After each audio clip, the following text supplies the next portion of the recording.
Laptop ini pas banget buat lo yang ngerasa kalau laptop biasanya itu terlalu berat dan kadang kepikiran juga mau pakai tablet biar lebih simpel. Cuma lagi-lagi mau pakai tablet takutnya masih butuh software kayak kerja di laptop. Nah, MSI Prestige 14 Flip AI Plus ini cocok nih. Satu device buat semua kondisi, lo bisa pakai laptop biasa atau jadiin ala-ala tablet pun.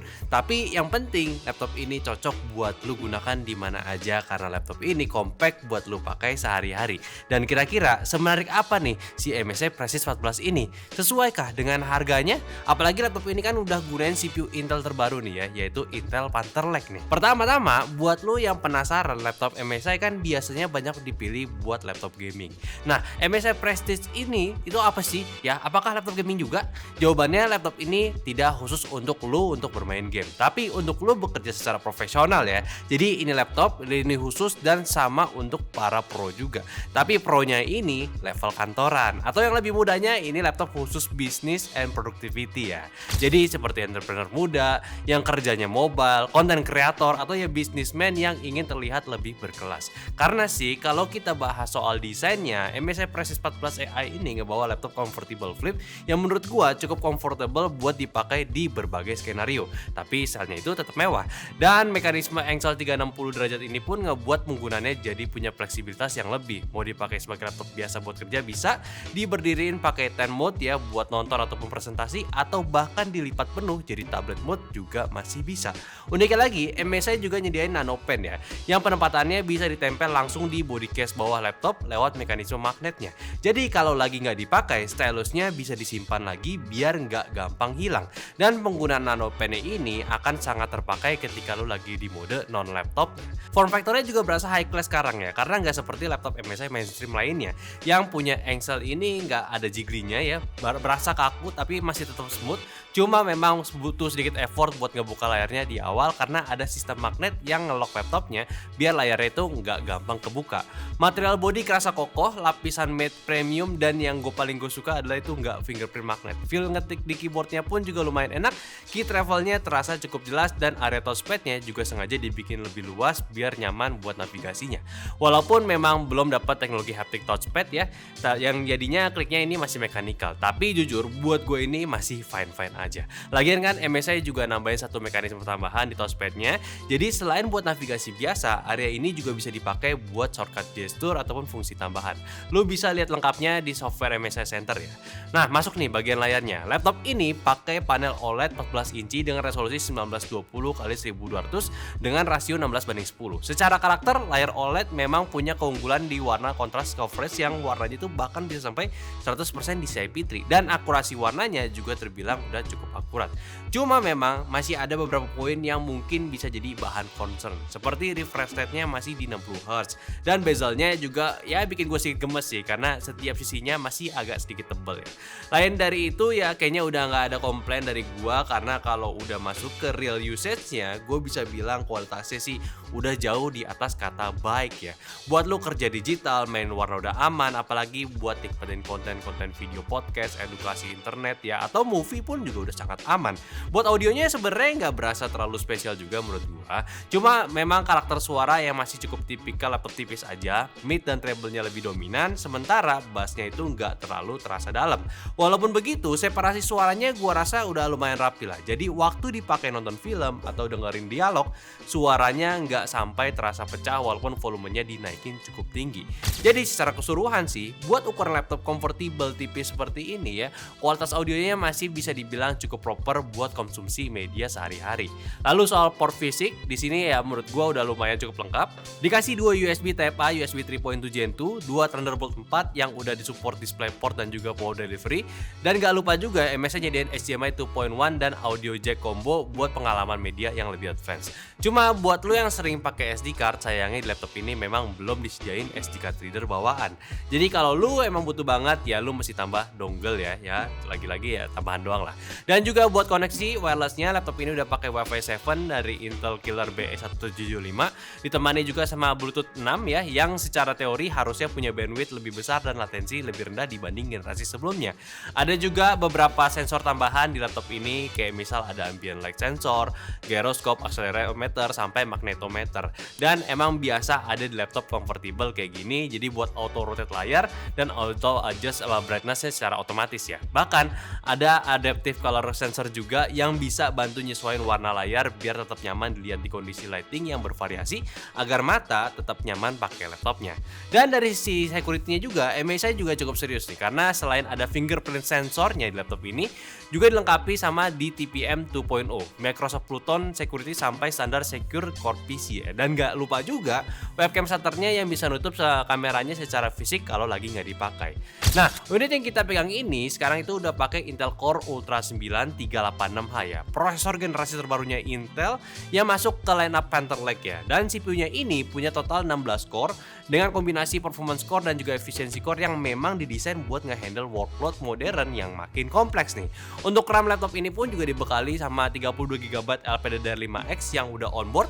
Jadi kapasitasnya memang besar dan kencang juga, tapi memang nggak bisa di-upgrade karena langsung tertanam di motherboardnya. Sementara untuk storage-nya, MSI menyediain 1TB NVMe PCIe Gen 4 yang dari pengalaman gue cukup ngebuat buat load aplikasi, transfer file besar sampai booting sistemnya itu jadi lebih cepat. Setelah Lunar Lake dan Arrow Lake di tahun kemarin pun akhirnya Intel juga udah benar-benar kelihatan pertobatannya lah. Soalnya kalau dilihat dari prosesor barunya mereka yaitu si Panther Lake ini, Intel seenggaknya udah mulai serius ngejar performance iGPU yang selama beberapa tahun terakhir bisa dibilang agak ketinggalan dibanding kompetitornya. Karena kalau lo dilihat dari tren laptop sekarang, makin banyak device tipis yang nggak lagi pakai GPU discrete. Jadi otomatis beban grafisnya ya harus ditanggung sama iGPU aja. Dan di situ juga Intel kelihatan nih mulai ngerespon kebutuhan pasar dengan ngasih peningkatan yang cukup signifikan di sisi grafis lewat arsitektur Xe generasi terbarunya. Secara konsep iGPU Panther Lake ini menurut gua mulai diarahin buat bisa handle lebih banyak workload. Jadi nggak cuma sekedar display output ataupun decoding video doang, tapi juga mulai prepare buat kebutuhan kayak editing ringan, processing, sampai gaming e-sport pun biar nggak bergantung sama GPU tambahan. Dan dijanjikan ya juga performance bakal lebih efisien dibanding versi sebelumnya, yaitu Lunar Lake ataupun si Arrow Lake ya. Makanya kalau lu lihat line up-nya, beberapa varian Panther Lake ini bahkan udah ada dibekali iGPU yang jumlah core itu jauh lebih besar dibanding generasi sebelumnya.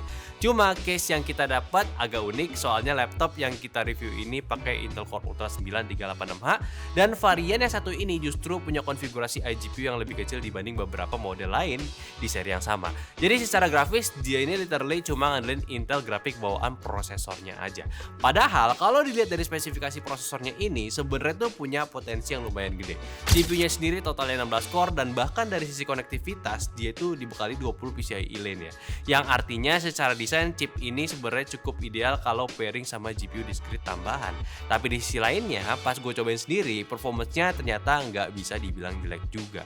Dipakai buat workload notabene-nya ini ya CPU bone banget, semacam multitasking, buka banyak aplikasi sampai render yang berbasis prosesor, performanya masih dirasa kencang. Dan kalau kita lihat dari PC Mark X, skornya itu ada di angka 8.200-an poin, nunjukin kalau buat penggunaan sehari-hari kayak kerja office, browsing berat, atau bahkan editing ringan, laptop ini masih terasa responsif banget.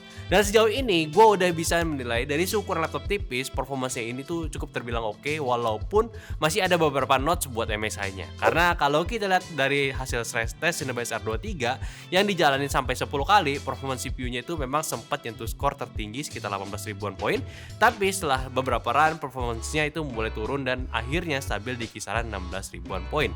Kalau dirata-ratain, skornya itu ada di sekitar 16.400 dengan penurunan performance sekitar 10% dari skor maksimalnya. Sebenarnya ini angka yang masih tergolong normal buat laptop tipis ya.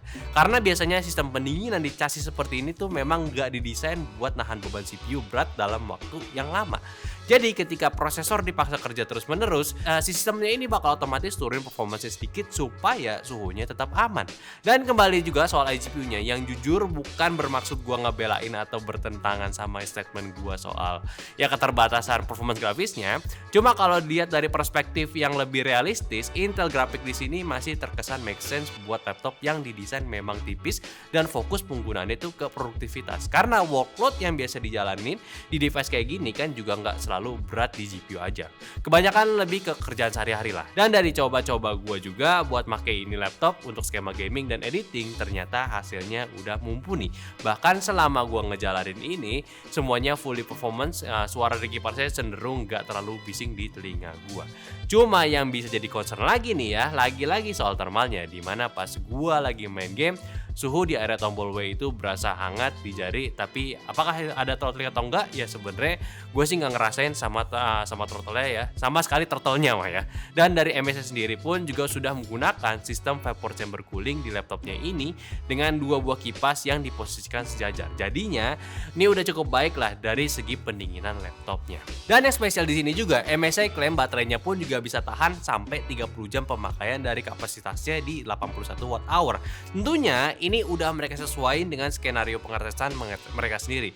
Dan emang gue juga udah buktiin sendiri di pemakaian gue sehari-hari buat workflow multitasking ringan dengan mode best power efisiensinya, gue pakai seharian dari pagi sampai sore, baterainya masih cukup aman.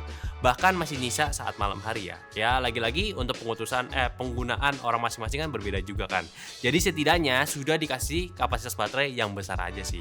Dan gak cuma itu aja, untuk penggunaan area kerja esensial, laptop ini pun udah ada sistem conference yang di-refine lagi dengan MSI AI Noise Cancellation Pro, filter 360 degree noise sama 3D noise reduction plus kamera ya.